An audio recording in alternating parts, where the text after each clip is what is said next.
중국의 합작법이 설립한 그로 인해서 좀 많은 사람들이 아두카누맙의 안 좋았던 실패가. 안녕하세요, 월리버입니다. 여러분, 오늘도 바이오가 정말 좋았네요.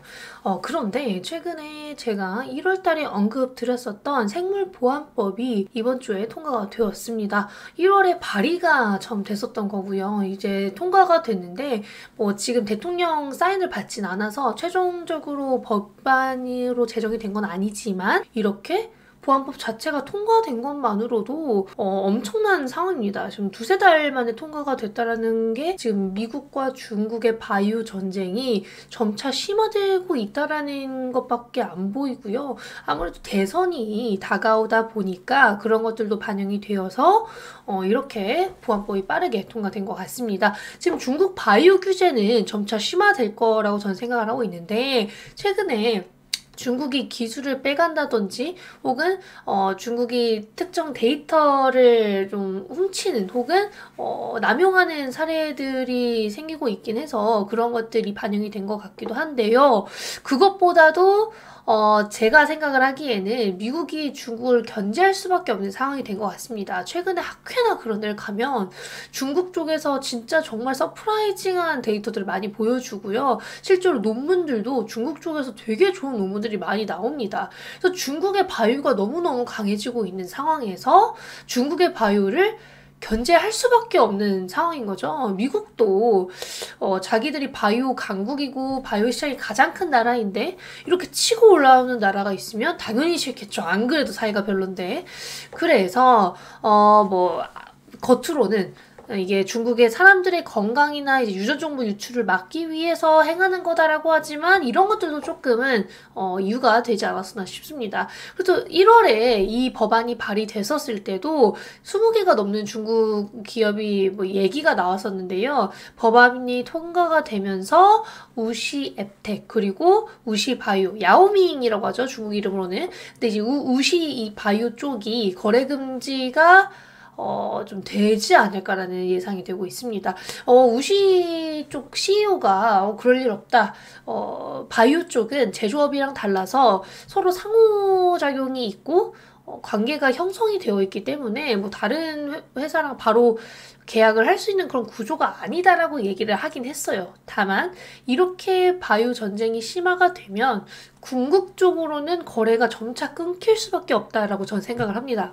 그래서 되게 중요한 법안이라고 생각을 하고요. 이렇게 2달 만에 통과가 됐다라는 건 미국도 이제 생각을 확고하게 하고 있다라는 거라고 생각하시면 될 것 같습니다. 특히나 우시바이오로직스의 미국 매출액이 전체 매출의 50%가 넘어요. 한 60몇 프로 정도가 나오는데 이 수주가 과연 누구에게로 갈까가 지금 좀 관건인 것 같습니다. 당연히 중국 쪽 공장뿐만 아니라 미국에도 공장이 있고 유럽 쪽에도 공장이 있는 회사이긴 하지만 중국에 당연히 공장이 있겠죠. 근데 원래 아시아권에서 수주를 주던 거는 아시아권으로 수주를 줄 가능성이 높거든요. 당연히 전 세계적으로 퍼지는 걸 감안했을 때 아시아권 공장으로 나갔던 수주는 아시아권에 남을 확률이 높습니다. 그래서 아시아권이라고 하면 일본이나 한국 쪽이 반사 수혜가 될 가능성이 높다라고 저는 생각을 하고 있는 거고요. 그 중에서도 한국이 반사 수혜가 될 가능성이 좀 높다라고 보고 있습니다.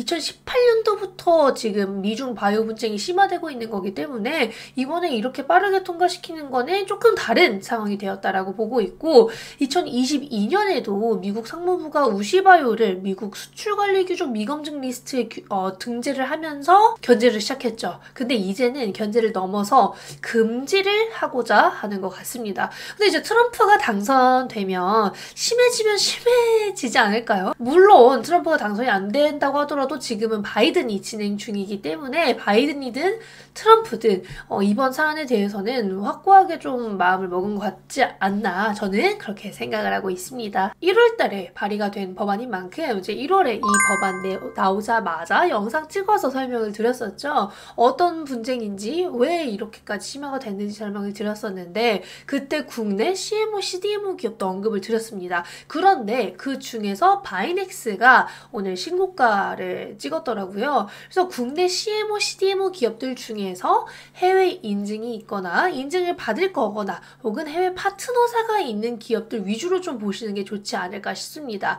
당연히 삼성바이오로직스가 국내 CMO, CDMO 대장 기업이긴 하지만 우시바이오 쪽이 생각보다 상업화된 물량을 받는 것보다는 연구개발 쪽 위탁 생산을 많이 받는 기업이기 때문에 오히려 소규모 수주를 받는 기업들이 수혜를 받지 않을까라는 생각을 많이들 갖고 계신 것 같아요. 그래서 바이넥스가 오히려 좀 상승폭이 컸던 걸로 알고 있습니다.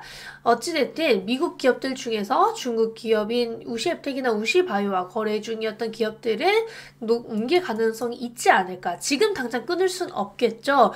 바이오 특성상 제조를 하는데 뭐 승인도 받아야 되고 이 약은 여기서 만들 거야 라는 그런 승인을 FDA로부터 받던지 유럽의 EMA로부터 받던지 그런 절차들이 되게 복잡하고 오래 걸립니다. 그래서 지금 당장은 아닐지라도 점차 앞으로의 수주를 줄 때 많이 줄여나갈 수밖에 없는 그런 상황이 왔다라고 저는 생각을 하고 있고요.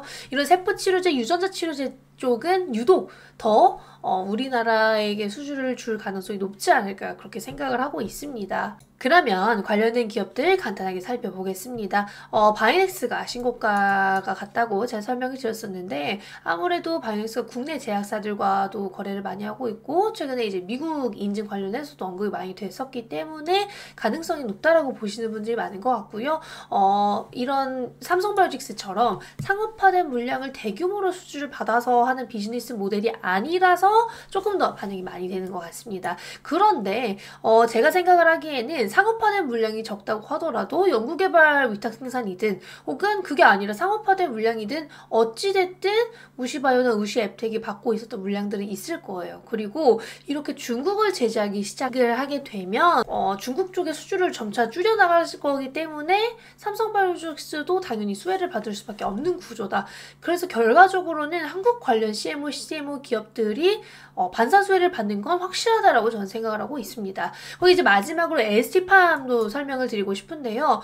아무래도 ST팜도 상업화된 물량을 많이 받는 기업이라서 지금 당장 비즈니스 모델이 겹친다라고 할 수는 없지만 그게 아니라고 하더라도 R&D 쪽은 이제 연구개발에 들어가는 기업들도 많고 임상 초기 혹은 중기에 있는 기업들이 많기 때문에 앞으로 우시 쪽보다는 ST팜에 이미 글로벌 인증받은 공장이 주지 않을까 그런 가능성이 높아 보입니다. 다만 이제 바이넥스보다는 ST팜이 최근에 눌렸어서 그 부분이 조금 더 매력적이지 않나 그렇게 저는 판단을 하고 있습니다. 삼성바이오로직스는 당연히 대장주니까 그냥 어떻게 보시든 큰 무리는 없을 것 같고요. 오늘도 이렇게 미중 바이오 분쟁 설명드리면서 관련된 기업 그리고 이 법안이 우리가 생각하는 것보다 훨씬 더 큰 법안이고 발의된 지는 좀 오래됐죠. 올해 1월이라고는 하지만 언급이 된 지는 2022년부터 언급이 됐었으니까 지금 정말 빠르게 진행 중입니다. 그래서 과거와는 좀 다르게 진행을 하고 있기 때문에 이제는 진짜로 수혜를 받을 가능성이 높다는 것도 알고 가시면 좋을 것 같고요. 오늘도 시청해주셔서 감사하고 다음에 뵙겠습니다. 안녕!